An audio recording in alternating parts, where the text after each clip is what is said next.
Believe me, it has been a beginning. It is a beginning. I don't think there ever will be an end, not as long as man is alive and willing.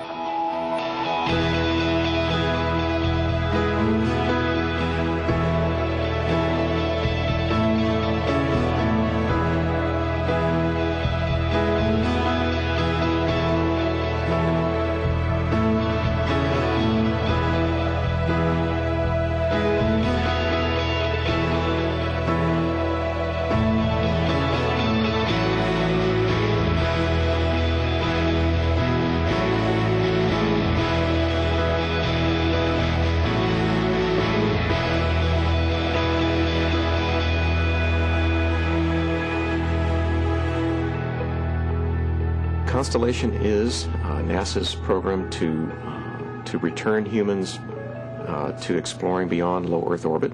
We've begun with the end in mind of exploring Mars and understanding what is it that we need to learn between now and then in order to be able to do that safely and effectively. We have three different, what we refer to as design reference missions. The first one is servicing the International Space Station. Insert into orbit, rendezvous and dock with the International Space Station, stay up to 180 days or more at the International Space Station, and then return that crew to the surface of the Earth. Design reference mission number 2 would be to do a 7-day mission to the Moon.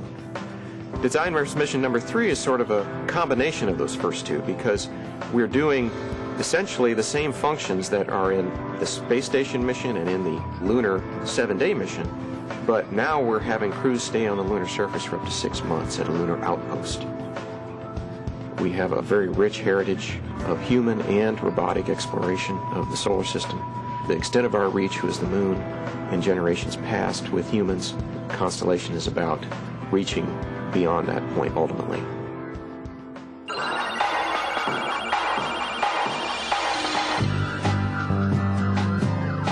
The Orion system is basically the capsule and the supporting system that'll get the crew into space, into docking with the ISS, and eventually onto the Moon. So that's where the crew sits. That's where the crew does its job. On Apollo, we had a capsule shape, and in that mission also we were going to the Moon. This is different now because the mission on the Moon is different.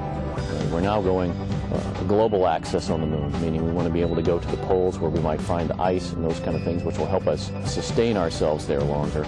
To do that requires a different vehicle, right? More propellant than we had on Apollo. We also want to be able, when we're on the Moon, to have a sufficient crew to actually do a lot more EVAs to get out there and actually do work. So that's why we're sending 4 people to the surface. So given those two changes, this Orion system is much different than Apollo as far as the size and the other capabilities. Now to get Orion in orbit, you need a booster. So that's Ares 1.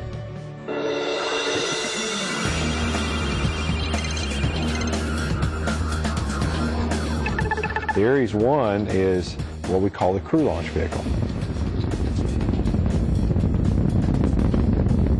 It's made up of a first stage, which is derived from the Space Shuttle solid rocket booster, except it uses an extra 5th segment, and with a liquid oxygen, liquid hydrogen upper stage powered by a J2 engine, which is a derivative of the old J2 engine that flew on the Saturn V. The Ares 5 is our heavy lifter.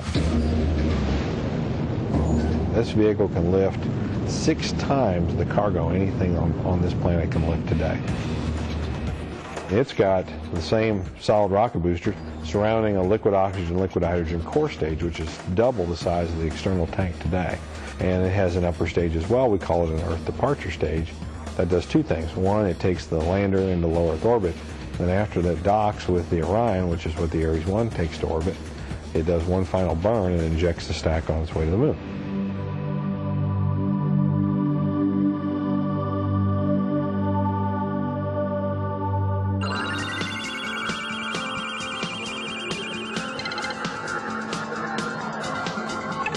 The lunar lander is part of the Constellation program. It has a mission of taking 4 people back to the surface of the Moon. In this architecture, the crew is actually launched separately from the lander. You launch the crew in the Orion vehicle on Ares 1, and you launch separately the Earth departure stage and the lander on Ares 5. Both of those go into low Earth orbit. The Earth departure stage and the lander rendezvous with the Orion vehicle in low Earth orbit. At that point, the Earth departure stage does a translunar initiation burn, and we go to lunar orbit.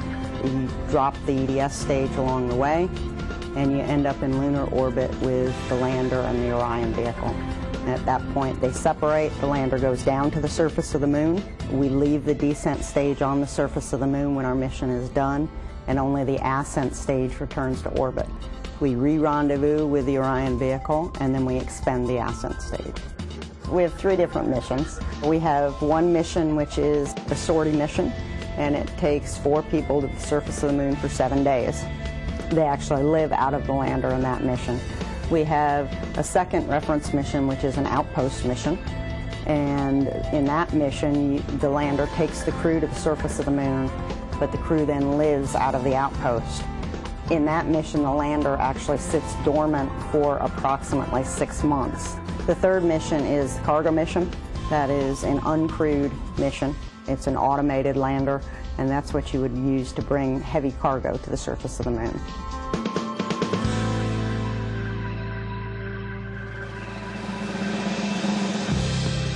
You look at some of the choices we've made in the systems we've chosen, the solid motor from the shuttle, the upper stage engine from Apollo, as starting points for what we are going to build. That gives us a great advantage. So what we see going on here in the early part of the program, with the test firings and the different things that we're doing, much of that is to anchor our analytical models and the design tools we use to then go and improve the design in key areas. We have every center of NASA's team engaged in this program at nearly every level. I've been incredibly impressed with the depth of talent this agency has to offer. And we're taking that and we're applying it to the really tough problems of constellation, of exploration, of being able to actually push out to the frontier.